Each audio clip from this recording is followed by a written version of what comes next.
cà phê anh pha, tối em nấu món quen ta thích, hạnh phúc đơn sơ vậy mà thương nhau tha thiết. Hiền và thủy đôi ta chẳng ngại gió sương, vui hay buồn vẫn luôn là một cặp dễ thương.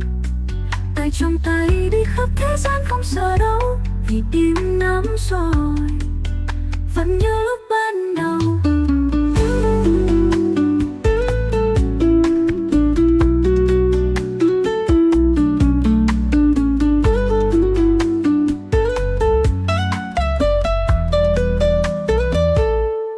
Có giận đôi khi nhưng chưa bao giờ rời xa, mỗi lần cãi nhau lại thêm hiểu nhau thiết tha. Tình yêu là thế không cần lời hoa mỹ, chỉ cần có nhau là đủ để những điều diệu kỳ. Hiền và thủy đôi ta chẳng ngại gió sương, vui hay buồn vẫn luôn là một cặp dễ thương.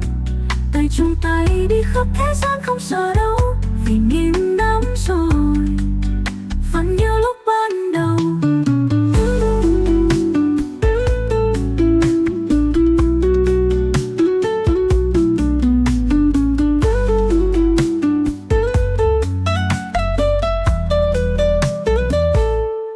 Có giận đôi khi nhưng chưa bao giờ rời xa, mỗi lần cãi nhau lại thêm hiểu nhau thiết tha. Tình yêu là thế không cần lời hoa mỹ, chỉ cần có nhau là đủ để những điều diệu kỳ.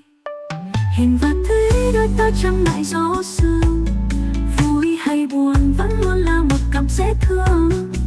Tay trong tay đi khắp thế gian không sợ đâu, vì niềm